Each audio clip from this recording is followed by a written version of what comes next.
থাকতে পারেনি। আল্লাহ তুমি তাকে হেদায়েত দাও, সামনে বছর করতে থাকলে তাকে তুমি কুরবানি দিয়ে তারপর মসজিদে আসার সুযোগ করে দিও আল্লাহ। আজকে আমাদের অনেকেই দুনিয়া ছেড়ে চলে গেছে, যারা প্রতিষ্ঠা করেছিল তাদের মধ্যে থেকে অনেকেই দুনিয়াতে আজকে নেই, কবরের বাড়িতে চলে গেছে। যতগুলো মানুষ সেখানে আমরা এসে তোমার দরবারে হাত তুলেছি, যত সব তুমি আমাদেরকে দেবে আল্লাহ। এই সবের একটি অংশ তুমি এই সমস্ত ঈদগাহ কমিটির সেই সমস্ত যাদের মসজিদ নবীর ছিল আল্লাহ তুমি তাদের সঙ্গে পৌঁছা দিও আল্লাহ। আজকে যারা উৎসবের কারণে ঈদগাহ আসতে পারেনি তুমি তাদের সুস্থ দান করো, তাদের সেবায় পুণ্যিয়া দিয়ে দাও আল্লাহ।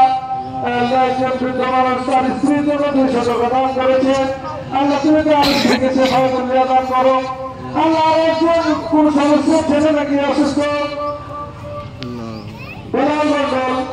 আল্লাহ, তার অসুস্থতা তুমি দূর করে দাও, সেবায় পুণ্যিয়া দিয়ে দাও।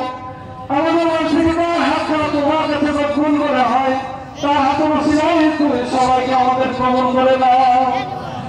আমাদের থেকে যারা তোমার মেহমান হয়ে তোমার ঘর পাওয়া করতেছে, হাসপাতাল পালন করতে গিয়েছে, রাসূলের রোজে গিয়ে সালাত দিচ্ছে আল্লাহ। আমার ভালো জানে তুমি সব খাবারকে মাফ করে দিয়েছো আল্লাহ। আমরা মাফ চাই, তাদের সাথে আমাদেরকেও তুমি ক্ষমা করে দিও আল্লাহ।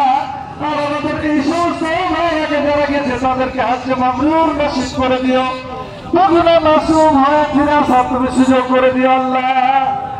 রব্বুল আলামিন আজকে ঈদগাহের মুসল্লিরা যেভাবে আদবের সাথে শৃঙ্খলার সাথে কারাই কারাই পর্যন্ত ভরপুর হয়ে একটু পর্যন্ত অবস্থান করলো আল্লাহ, তোমার এই গোলামগুলো অবশ্যই তাদের মনের ভিতরে তোমার এই কথার ভয় তাদের জাগরুক হয়েছে, পুরস্কার প্রাপ্তিরা তাদের মনে জেগে গেছে আল্লাহ। তোমার এই গোলামগুলোকে মাহরুম করে দিও না, সকলের জীবনের সমস্ত গুণাগারা তুমি মুছে দিয়ে সবাইকে বেগুনা হয়ে বাড়ি পৌঁছা তুমি সুযোগ করে দিও আল্লাহ। আল্লাহ এলাকাবাসীর মনে চান এইদিকে আরো বড় হবে, ভবিষ্যৎ প্রজন্ম এর চেয়ে দ্বিগুণ মানুষ এখানে এসে নামাজ পড়বে আল্লাহ। সকলে মিলে তোমাকে একসাথে ডাকবে আল্লাহ, তাদের মনের আশাটা তুমি কবুল করে নিও।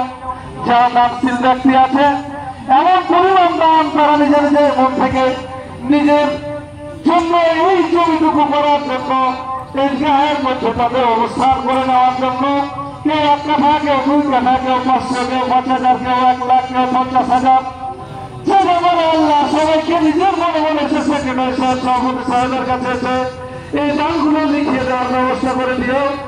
আর অচিরেই তুমি শিবগঞ্জের মধ্যে সর্বতি হোক, তুমি ঈদগাহ ময়দানকে তুমি কবুল করে নিও আল্লাহ।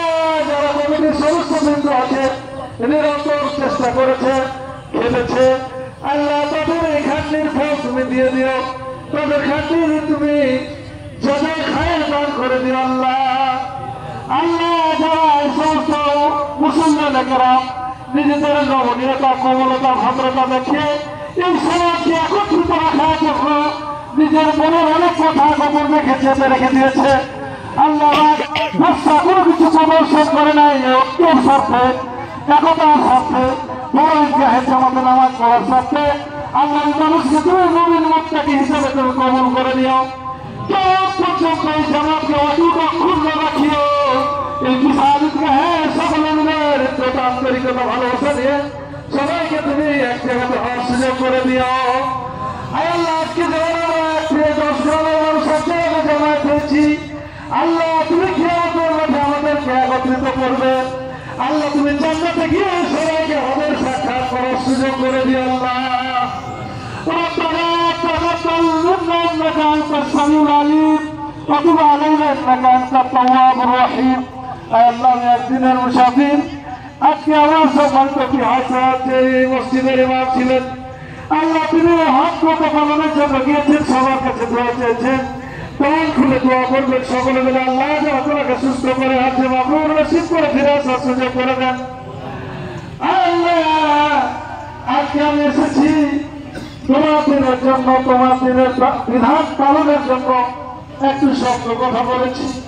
আল্লাহ জন্য এটা আমার কোনো ব্যক্তি স্বার্থে নয়, মানুষের মনে এই কথাটা তুমি জাগরুক করে দিও। কেউ যেন আমার প্রতি কোনো গোসা অনুভব না করে, রাগ না করে। আল্লাহ আমাকে তুমি ক্ষমা করে দিও, আর এই মানুষগুলোকে সবাইকে তুমি ক্ষমা করে দিও আল্লাহ। ربنا تقبل منا انك انت السميع العليم وتب علينا انك انت التواب الرحيم سبحان ربك رب العزة عما يصفون سلام على